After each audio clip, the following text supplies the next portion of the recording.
അപ്പൊ നമ്മുടെ ഉപ്പും മുളകും സീരിയലുമായി ബന്ധപ്പെട്ടുള്ള ലൈംഗിക അതിക്രമണ കേസ്. ഉപ്പും മുളകും സീരിയലിനെ കുറിച്ച് ഞാൻ പ്രത്യേകിച്ച് പറഞ്ഞേണ്ട ആവശ്യമില്ലല്ലോ. ഒരു കാലത്ത് മലയാളികളുടെ ഇഷ്ട സീരിയലായിരുന്നു. ഈ സീരിയലുമായി ബന്ധപ്പെട്ട് 2 മാസം മുന്നേ ഒരു വിവാദം ഉണ്ടായിട്ടുണ്ടായിരുന്നു. പിന്നെ ഈ സീരിയലുമായി ബന്ധപ്പെട്ട് എന്ന് വിവാദം തന്നെയാണ്, അത് വേറെ കാര്യം. എങ്കിലും റീസെന്റ് അവസാനമായി വന്ന വിവാദം എന്ന് പറയുന്നത് 2 മാസം മുന്നേ ഉള്ള വിവാദമാണ്. അല്ലെ, ഈ സീരിയലിലുള്ള ഒരു നടി ഇതേ സീരിയലിൽ തന്നെ 2 പേർക്കെതിരെ ലൈംഗിക അതിക്രമണ കേസ് കൊടുത്തു. ഒരാൾ തന്നെ ലൈംഗിക അതിക്രമണം നടത്തിയെന്നും മറ്റേ ആൾ തന്നെ അത് വെച്ച് ഭീഷണിപ്പെടുത്തിയെന്നുമായിരുന്നു കേസ്. പക്ഷെ കേസ് കൊടുത്ത ആളുടെ പേര് എവിടെയും വെളിപ്പെടുത്തിയില്ല കേട്ടോ. ഇവിടുത്തെ മെയിൻ സ്ട്രീം മീഡിയസിലേക്ക് ഇത് ന്യൂസ് ആയിട്ട് വന്നിട്ടുണ്ടായിരുന്നു. അതിലെവിടെയും പേര് പറഞ്ഞിട്ടില്ലായിരുന്നു. പക്ഷെ അവരത് നല്ല രീതിയിൽ വാർത്ത റിപ്പോർട്ട് ചെയ്ത് കേട്ടോ. പക്ഷെ ഈ റിപ്പോർട്ട് ചെയ്ത മീഡിയകളെല്ലാം കേസ് കൊടുത്ത ആളുടെ പേര് പറഞ്ഞില്ലെങ്കിലും ആർക്കെതിരാണ് കേസ് വന്നത് അവരുടെ പേര് പറഞ്ഞു കേട്ടോ.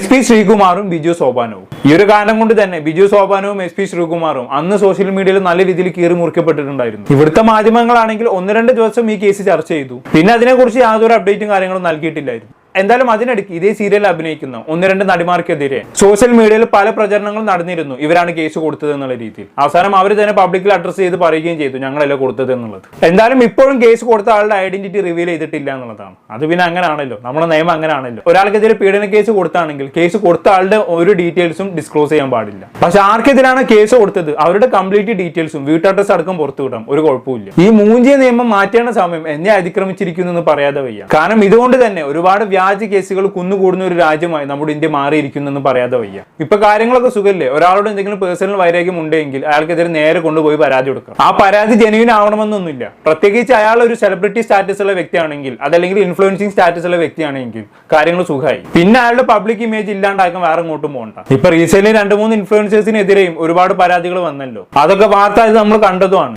ശരിക്കും പറഞ്ഞാൽ അതിന്റെ സത്യാവസ്ഥ നമ്മൾ തേടി ചെന്ന് കഴിഞ്ഞാണെങ്കിൽ അതിന്റെ സത്യാവസ്ഥ ചിലപ്പോൾ മറ്റൊന്നായിരിക്കും. എനിവേ നമുക്ക് വിഷയത്തിലേക്ക് തിരിച്ചു വരാം. ഈ പറയുന്ന SP ശ്രീകുമാറിനെതിരെയും ബിജു സോപാനത്തിനെതിരെയും ലൈംഗിക അതിക്രമണ കേസ് വന്നപ്പോൾ ഇവർക്ക് സപ്പോർട്ടായി ആകെ രംഗത്ത് വന്നിട്ടുള്ളത് SP ശ്രീകുമാറിന്റെ ഭാര്യയായിട്ടുള്ള സ്നേഹ ശ്രീകുമാറാണ്. പുള്ളിക്കാരി ഇതേമാതിരി ഇൻസ്റ്റാഗ്രാമിൽ SP ശ്രീകുമാറിനൊപ്പമുള്ള ഒരു ഫോട്ടോ പോസ്റ്റ് ചെയ്തിട്ടുണ്ടായിരുന്നു. ഞാനത് സൈഡ് കൊടുക്കാം. അതിനവർ കൊടുത്ത ക്യാപ്ഷൻ എന്ന് പറയുന്നത് അസ് ലവ് എന്നായിരുന്നു. അതായത് ഞങ്ങൾ എപ്പോഴും ഒരുമിച്ചാണെന്ന് സൂചിപ്പിക്കുന്ന രീതിയിൽ. അന്ന് ആ പോസ്റ്റിന് താഴെ പലരും അവരെ സൈബർ അറ്റാക്ക് ചെയ്തിട്ടുണ്ടായിരുന്നു. ഭർത്താവിന് വെള്ള പൂശുന്ന ഭാര്യ എന്നുള്ള രീതിയിൽ. അവരെ സംബന്ധിച്ചിടത്തോളം അവരുടെ ഭർത്താവ് തെറ്റ് ചെയ്തിട്ടില്ല എന്ന് 100% ഉറപ്പുണ്ടായതുകൊണ്ടാണ് അവർ അങ്ങനെ ഒരു പോസ്റ്റ് ഇട്ടത്. ഒരു ഭാര്യ എന്ന നിലയിൽ അവർ അങ്ങനെ തന്നെയായിരുന്നു ചെയ്യേണ്ടിയിരുന്നത്. അല്ലാതെ അയാൾ ഉപേക്ഷിച്ച് പോകണമെന്നാണ് നിങ്ങൾ പറയുന്നത്. അങ്ങനെയെങ്കിൽ അത് നല്ലൊരു ഭാര്യയല്ല.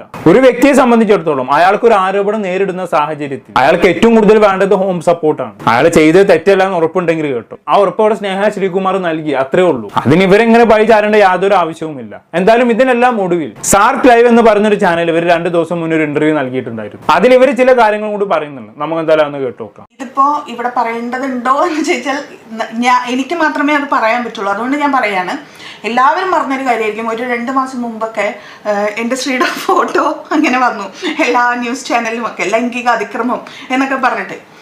അപ്പോൾ അതിൻ്റെ ഒരു സത്യസന്ധത എന്താണ് എന്നൊന്നും അന്വേഷിച്ചിട്ടൊന്നുമല്ല ആ ന്യൂസുകളൊക്കെ വന്നിട്ടുള്ളത്. സത്യത്തിൽ അതിനെപ്പറ്റി അറിയുന്ന ആൾക്കാർക്ക്, അതല്ലെങ്കിൽ അതിനെപ്പറ്റി കൂടുതലായി അന്വേഷിച്ചിരുന്നെങ്കിൽ ഈ പറയുന്ന ന്യൂസുകാർക്കും അറിയാമായിരുന്നു അതിൽ ലൈംഗിക അതിക്രമം എന്ന് പറയുന്ന ഒരു സംഗതിയെ സ്ത്രീക്കെതിരെ വന്നു. ആക്ച്വലി അത് ബിജു സോപാനത്തിനെതിരാണ് വന്നിട്ടുള്ളത്.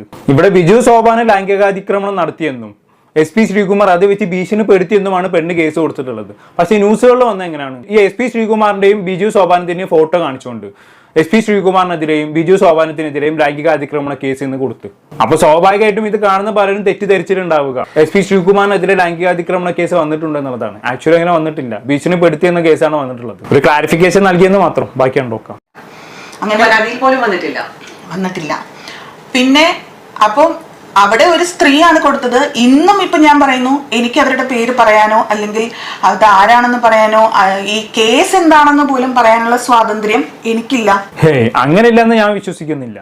ആദ്യം പറഞ്ഞത് ഓക്കെ, ഈ കേസ് കൊടുത്ത ആളുടെ ഐഡന്റിറ്റി റിവീൽ ചെയ്യാൻ പാടില്ല എന്നുള്ളത് ഇവിടുത്തെ നിയമമാണ്. അത് ഇവിടുത്തെ നിയമത്തിന് വലിയൊരു പോരായ്മ തന്നെയാണ്. പക്ഷേ ഈ കേസ് എന്താണെന്ന് പറയാൻ പറ്റില്ല എന്നൊക്കെ പറയുന്നത് അങ്ങനെയൊക്കെ ആകുമെന്ന് ഞാൻ വിശ്വസിക്കുന്നില്ല. നിങ്ങൾക്ക് ഈ കേസ് എന്താണെന്നും നിങ്ങളുടെ സത്യം എന്താണെന്നും നിങ്ങൾക്ക് ഈ പബ്ലിക്കിന് ബോധ്യപ്പെടുത്താനുള്ള പൂർണ്ണ അവകാശം ഇവിടുത്തെ നിയമം നൽകുന്നുണ്ട്. അതിന് യാതൊരു പ്രശ്നവും ഉണ്ടെന്ന് എനിക്ക് തോന്നുന്നില്ല. പക്ഷെ ഇത് പറയുന്നതിന്റെ കൂട്ടത്തിൽ നിങ്ങൾക്കെതിരെ ആരോപണം ഉന്നയിച്ച ആളുടെ പേര് പറയരുതെന്ന് മാത്രം. നിങ്ങൾക്ക് വേണമെങ്കിൽ നിങ്ങളുടെ കാര്യം പബ്ലിക്കിൽ ബോധിപ്പിക്കാം, ഒരു പ്രശ്നവുമില്ല. പിന്നെ ഇതുമായി ബന്ധപ്പെട്ട് വക്കീലിനൊക്കെ സമീപിക്കുന്ന സമയത്ത് പലപ്പോഴും വക്കീലിൽ നിന്നും നിർദ്ദേശം ഉണ്ടാവാറുണ്ട്, ഇതുമായി ബന്ധപ്പെട്ടുള്ള കാര്യങ്ങളൊന്നും പുറത്ത് പറയരുത്, അത് കേസിനെ സ്വകാര്യതയെ ബാധിക്കുമെന്ന്. അത് കേട്ട് പലരും മിണ്ടാതിരിക്കാറുണ്ട്. ചിലപ്പോൾ അതേ സിറ്റുവേഷനിലൂടെ ആയിരിക്കും സ്നേഹ ശ്രീകുമാറും SP ശ്രീകുമാറും കടന്നു പോയിക്കൊണ്ടിരിക്കുന്നത്. അതുകൊണ്ടായിരിക്കും അവരെങ്ങനെ സംസാരിച്ചത്. എന്തായാലും ബാക്കി പറഞ്ഞാട്ടെ. സത്യത്തിൽ ഞാനും ഒരു സ്ത്രീയാണ്. അവരനുഭവിക്കുന്ന അതേ സംരക്ഷണം എനിക്കും ആവശ്യമാണ്. പക്ഷെ അത് പറയാൻ പറ്റാത്തത് എൻ്റെ ഗതികേടാണെന്നേ ഞാൻ പറയുള്ളൂ. അപ്പോൾ അങ്ങനെ ഒരു സംഗതി വന്നപ്പോൾ ഒരു സ്ത്രീ എന്നുള്ള രീതിയിൽ ഞാൻ അത് 100% വ്യാജ പരാതിയാണെന്ന് എനിക്കറിയാം, നിയമപരമായി തന്നെ അതിനെ നേരിടും എന്നൊക്കെയുള്ള വിശ്വാസം എനിക്കുണ്ട്. എൻ്റെ സുഹൃത്തുക്കൾ എൻ്റെ കൂടെ ഉണ്ടായിരുന്നു.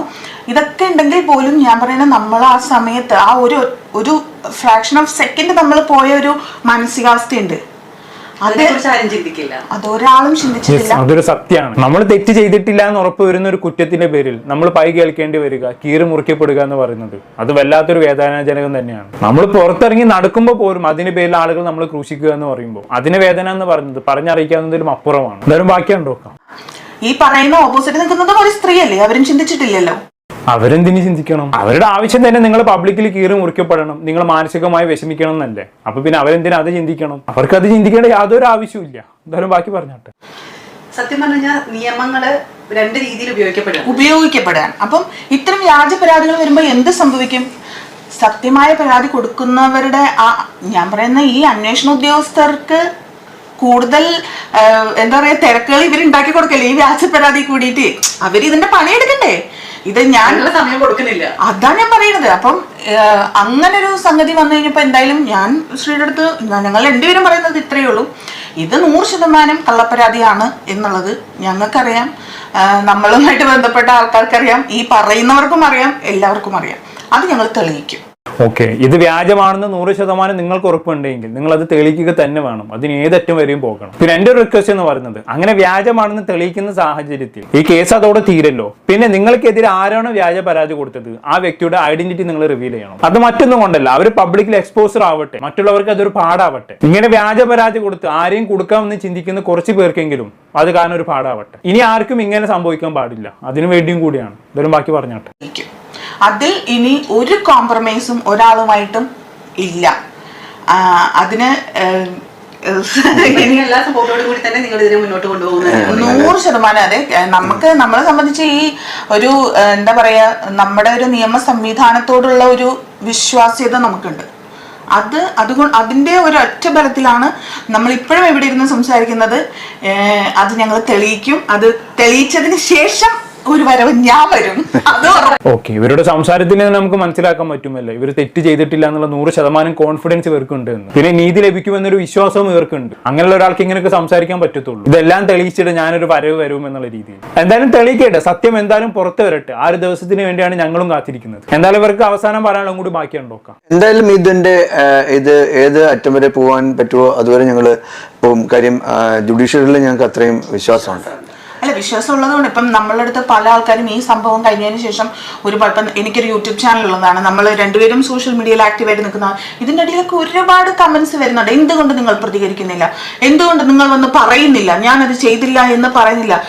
സത്യത്തിൽ നമ്മുടെ നിയമം അനുവദിക്കുന്ന കാര്യങ്ങളെ ഞങ്ങൾക്ക് ചെയ്യാൻ പറ്റും. ഒരു പബ്ലിക് പ്ലാറ്റ്ഫോമിൽ വന്ന് നിങ്ങളുടെ ഭാഗം വെളിപ്പെടുത്തുന്നതിന് നിയമം സമ്മതിക്കുന്നില്ല എന്ന് എനിക്ക് തോന്നുന്നില്ല. നിങ്ങൾക്ക് നിങ്ങളുടെ ഭാഗം, നിങ്ങൾക്കെതിരെ പരാതി കൊടുത്ത ആളുടെ ഐഡന്റിറ്റി റിവീൽ ചെയ്യാതെ പറയാം. ഞാൻ നേരത്തെ പറഞ്ഞ പോലെ തന്നെ, ഞാൻ നേരത്തെ സൂചിപ്പിച്ച പോലെ തന്നെ വക്കീലിന്റെ എന്തെങ്കിലും നിർദ്ദേശം ഉണ്ടാവും. അതുകൊണ്ടായിരിക്കും അവർക്കൊന്നും പറയാൻ പറ്റാതിരിക്കുന്നത്. അതെന്തോ ആയിക്കോട്ടെ, കാര്യങ്ങൾ അതിന്റെ വഴിക്ക് നീങ്ങട്ടെ. എന്തായാലും ഇപ്പൊ നിയമത്തിലൊക്കെ ചെറിയ ചെറിയ മാറ്റങ്ങളൊക്കെ വന്നു തുടങ്ങിയല്ലേ. 2 ആഴ്ച മുന്നേ പുതിയൊരു നിയമം കോടതി പാസ്സാക്കിയിട്ടുണ്ടായിരുന്നു. എന്താണത്? ഒരു പരാതി വരുന്ന സമയത്ത് ആദ്യം ആ പരാതി വ്യാജമാണോ അല്ലയോ എന്ന് പോലീസ് പരിശോധിക്കണം. എന്നിട്ട് വ്യാജമാണെന്ന് മനസ്സിലാകുന്ന പക്ഷം വ്യാജ പരാതി നൽകിയ ആൾക്കെതിരെ നടപടി എടുക്കണം എന്നുള്ള രീതി നല്ലൊരു മുന്നേറ്റമാണത് അല്ലേ. കുറച്ച് ആളുകൾക്കെതിരെ അങ്ങനെ ഒരു നടപടി വരണം എന്നുള്ളതാണ് എന്റെ അഭിപ്രായം. അത് കണ്ടിട്ടെങ്കിലും ഈ വ്യാജ പരാതിയുമായി മുന്നോട്ട് വരുന്നവർക്ക് അതൊരു പാഠമാവട്ടെ. എന്തായാലും നിയമങ്ങൾ മാറട്ടെ, തുല്യനീതി നടപ്പാക്കപ്പെടട്ടെ. അത്ര എനിക്ക് പറയാനുള്ളൂ. എന്താണ് കേട്ട് നിങ്ങൾക്ക് തോന്നുന്നത് താഴെ കമന്റ് ബോക്സിൽ രേഖപ്പെടുത്തുമല്ലോ. അടുത്തൊരു ടോപ്പിക്കുമായി വീണ്ടും കാണാം.